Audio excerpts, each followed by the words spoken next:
పట్టుకొని గ్రామ గ్రామాన గల్లీ గల్లీ తిరిగి గొంతెత్తి మాట్లాడి. కానీ 10 సంవత్సరాలు మన బాధ విన్నోడు లేడు, మన బాధని అర్థం చేసుకున్నోడు లేడు. మళ్ళా 10 ఏళ్ళు నిర్లక్ష్యానికి లోనైన నారాయణపేట కొడంగల్ ఎత్తిపోతల పథకాన్ని ప్రజా ప్రభుత్వం వచ్చిన ఎంబడే పనులు ప్రారంభించాలని టెండర్లకు అనుమతులు ఇచ్చి టెండర్లు పిలిస్తే కుట్రలు చేసి కోర్టులో కేసేసి సంవత్సరన్నర ప్రాజెక్టును ఆపిను. ఈ ప్రాంత రైతులు మా భూమికి 14 లక్షలు ఇస్తే సరిపోదు, మాకు కొంచెం ఎక్కువ ఇవ్వండి, మీ సహకారం ఉండాలి అని మిత్రులు సిఆర్ దగ్గరికి పోతే సిఆర్ వచ్చి నాకు కలిసిండు. అన్న రైతులు బాధపడుతున్నారు, మా రైతులకు కష్టంగా ఉన్నది, జర తక్కువ అవుతున్నది, ఎట్లన్నా ఏమన్నా చెయ్యాలని. నేను ఒక మాట చెప్పిన మంత్రికి, సిఆర్ పోయి రైతులతోనే మాట్లాడు, అడుగు వాళ్ళని, ఏమడుగుతారో చెప్పమని. అడిగింది ఇద్దామని చెప్పిన. అన్న 19-20 లక్షలు ఇస్తే చాలన్నారు.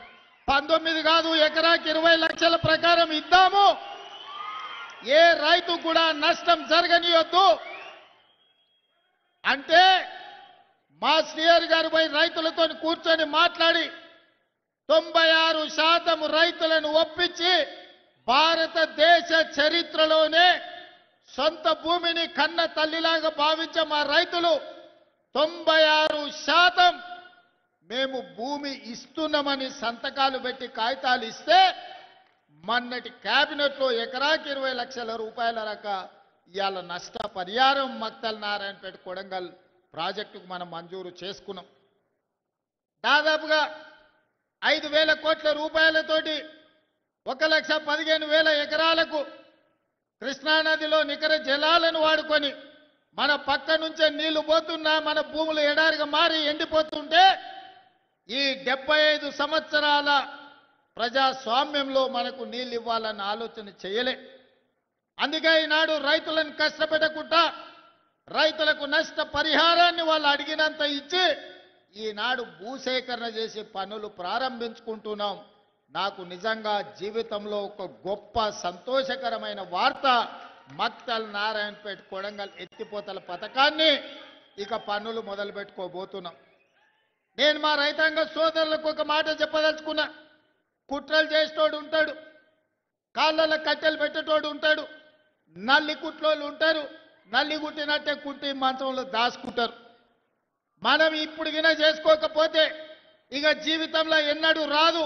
2014 నాడు వచ్చిన 69 జీవో 2024 వరకు అది ఎక్కడనో పాతాళానికి తొక్కివేయబడ్డది. మళ్ళీ మనకు అవకాశం వస్తేనే తెర మీదకి వచ్చింది. ఈనాడు 69 జీవో ద్వారా మక్తల్ నారాయణపేట కొడంగల్ నియోజకవర్గానికి నీళ్లు తెచ్చుకునే అవకాశం వచ్చింది. నేను చెప్తున్న దండు కట్టండి, గుంపు కట్టండి, ఎంబడుండి పని చేపించుకోండి. ఎవడన్నా కాంట్రాక్టర్ అధికారు రాత్రి పగలు రోజుకి 24 గంటలు 2 సంవత్సరాలలో ఈ ప్రాజెక్టును పూర్తి చేయకపోతే ఈ విమాన మోత మోగుతుందని మా యువకులు దండు కట్టి మక్తల్ నారాయణపేట కొడంగల్ ప్రాజెక్టును పూర్తి చేయించుకోండి. ఏ రాత్రి అయినా ఎన్ని కోట్ల రూపాయలైనా ఈ ప్రాజెక్టును పూర్తి చేయడానికి మీ సోదరుడు, మీ కుటుంబ సభ్యుడు, మీ పాలమూరు బిడ్డ తెలంగాణ రాష్ట్రానికి ముఖ్యమంత్రి ఉన్నాడు. వడ్డించేది నేనే. ఏ వరుసలో కూసున్నా మీరు ఆశించినంత వడ్డించే బాధ్యత నాది. ఈ ప్రాంతాన్ని పైరు పంటలతో పండించే బాధ్యత నాది. పాడి పంటలు పాలమూరులో పండాలి, ఈ దేశానికి ఆదర్శంగా ఉండాలి. దానికి మా యువకులు నడుము బిగించాలి. అదేవిధంగా ఇరిగేషనే కాదు, ఎడ్యుకేషన్ని కూడా ఒక ప్రాధాన్యత కింద తీసుకున్నాం.